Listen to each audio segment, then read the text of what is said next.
ग्राम पंचायत में एक शमशान बनाया जाता है कि जो वहाँ के रहवासी हैं वो अपने शवों का वहाँ अंतिम संस्कार कर सके।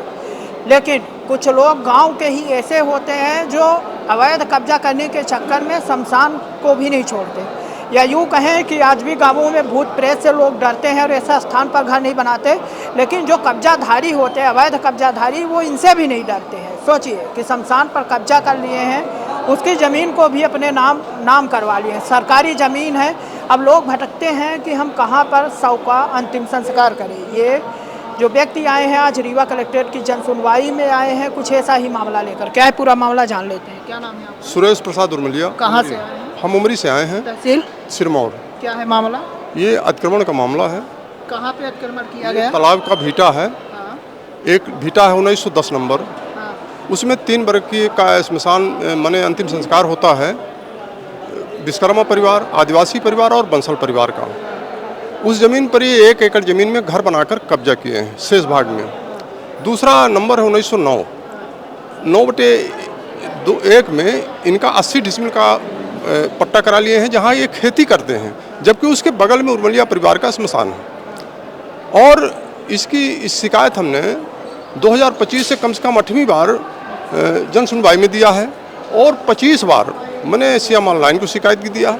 लेकिन राजनीतिक प्रभावशाली होने के कारण इनके ऊपर कोई कार्रवाई नहीं हो रही है। जिन्होंने कब्जा किया है जी, कैसे राजनीतिक प्रभाव? ये राजनीतिक प्रभावशाली हैं, गांव के भूमाफिया हैं, दबंग व्यक्ति हैं और इनके बारे में कोई भी व्यक्ति बोलने के लिए तैयार नहीं है। जबकि ग्राम सभा का प्रस्ताव है, सर्वसम्मति से प्रस्ताव है कि अतिक्रमण किए हुए ही जमीन खाली कराई जाए। ये ग्राम सभा का प्रस्ताव है जिसकी फोटोकॉपी मैं आपको उपलब्ध करा रहा हूं। नाप हुई है या नहीं? कुछ नहीं हुआ। ये कोई अधिकारी नहीं गया। ये नवागत कलेक्टर आए हैं, इनसे हमको भरोसा है, उम्मीद है कि सुना है कि अच्छा काम करते हैं।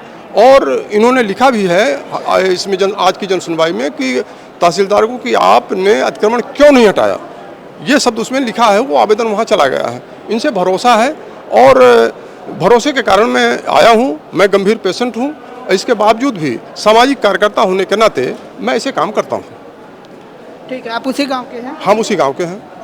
तो आप जब बार बार शिकायत कर रहे हैं तो धमकी भी वो लोग? धमकी से डरते, मरना तो है नहीं। धमकी देते हैं। क्या बोलते हैं? देख लेंगे, हम मार देंगे, ये करेगा तो। कितने लोग कब्जा किए? वो 4 लोग हैं।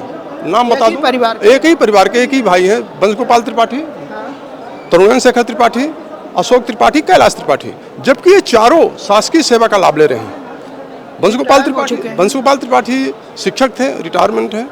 तरुण शेखर त्रिपाठी PWD में है और अशोक त्रिपाठी सिंचाई विभाग में है और कैलाश त्रिपाठी जो है तो विश्वविद्यालय में कार्यरत है अभी भी। जब ये शासकीय कार्य में हैं तो शासकीय, जबकि हाई कोर्ट का, सुप्रीम कोर्ट का जजमेंट है कि किसी भी तालाब के भीटा का नामांतरण नहीं होगा, और नामांतरण हुआ तो निरस्त होगा और वो कब्जा अतिक्रमण से मुक्त होगा। ये हाई कोर्ट, सुप्रीम कोर्ट का जजमेंट है। अच्छा, तहसील स्तर पर क्या बोला गया है? तहसील स्तर पर कुछ नहीं बोलता। तहसील स्तर पर वो दबाव बना लेते हैं। तहसील स्तर में तहसीलदार ने हमको कहा ये 2025 में कि आप आवेदन वापस कर लें, मैं अतिक्रमण हटवा दूंगी। तहसीलदार कह रहा है, जब पटवारी ये मान रहा है कि अतिक्रमण है, पटवारी भी लिख के दिया है, पटवारी ये मान रहा है कि अतिक्रमण है, लेकिन अतिक्रमण हटवाने में वो आनाकानी कर रहे हैं। तहसीलदार स्वयं हमसे, मोबाइल नंबर में है, उसका डिटेल है कि आप आवेदन वापस कर लें, मैं अतिक्रमण हटवा दूंगी। मैंने कहा आप अतिक्रमण हटवाइए तब मैं आवेदन वापस करूँगा। मैं आवेदन दिया हूँ अतिक्रमण हटाने के लिए, वापस करने के लिए नहीं। श्रवण कुमारी senior secondary school Chirhula Rewa, जहां इस समय चालू है फ्री एडमिशन। जल्दी आएं और अपने बच्चों के बेहतर भविष्य के लिए एडमिशन करवाएं।